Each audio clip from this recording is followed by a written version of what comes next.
Imagine if you couldn't see the world around you. Imagine if you couldn't see a beautiful picture.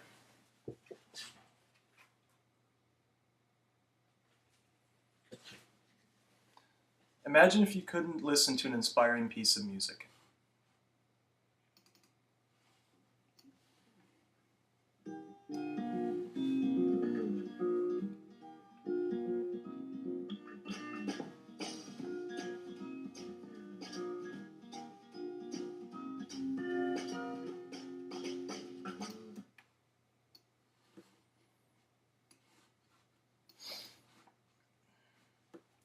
Also, we are all well aware of diseases such as heart disease and Alzheimer's disease.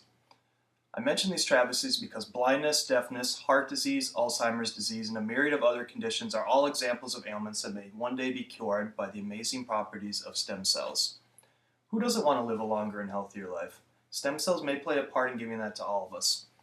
As a student majoring in biology, I've been hearing of stem cell significance for several years and learning about what makes stem cells unique.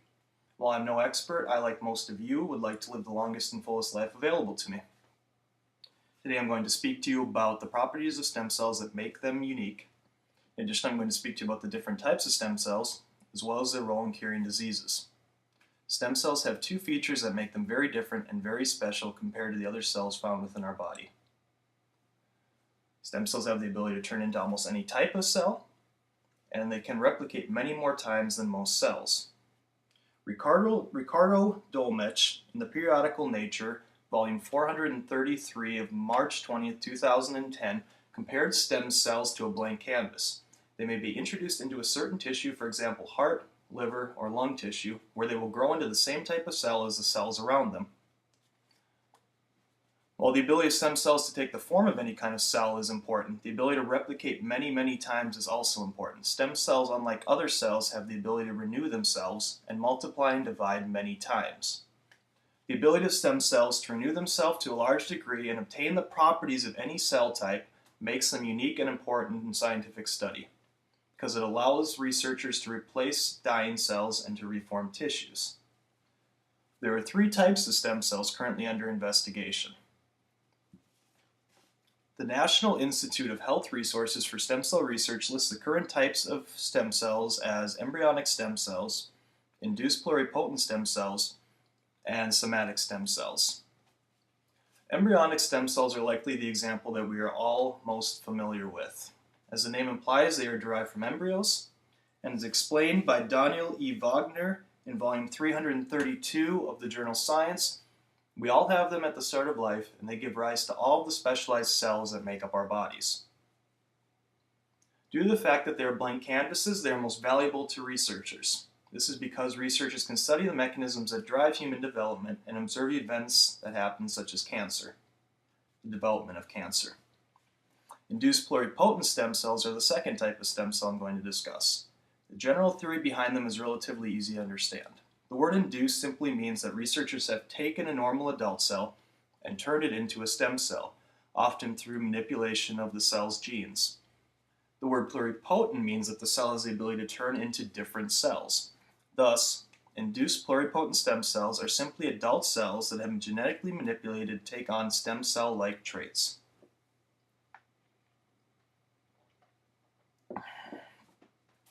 The third type of stem cell I'm going to discuss is somatic stem cells. They have been studied the longest.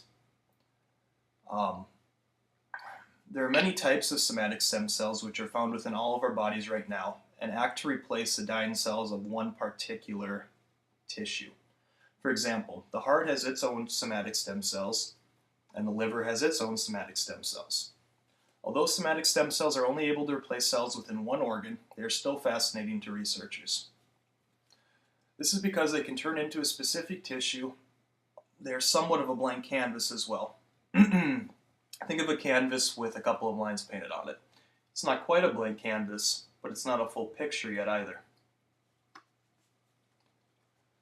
Most of us have a driver's license. On that license, we chose whether to be an organ donor or not.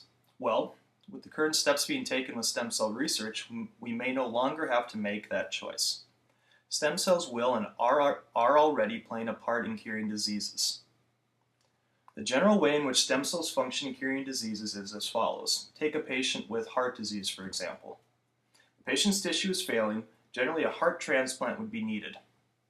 However, stem cells may be injected into the circulatory system or directly into the heart. Once injected, the stem cells are attracted to the failing heart tissue through chemical messages sent by that tissue. The stem cells attach to the tissue of the failing area and replace the failing cells. The stem cells specialize into those heart cells that they replaced, forming new, healthy heart tissue. Examples of disorders that have already been successfully treated using stem cells include lupus and rheumatoid arthritis.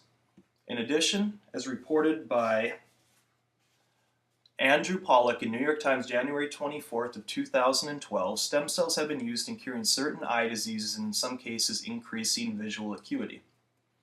Because stem cells have the ability to replace defective cells, tissues, and organs, organ donation may no longer be necessary.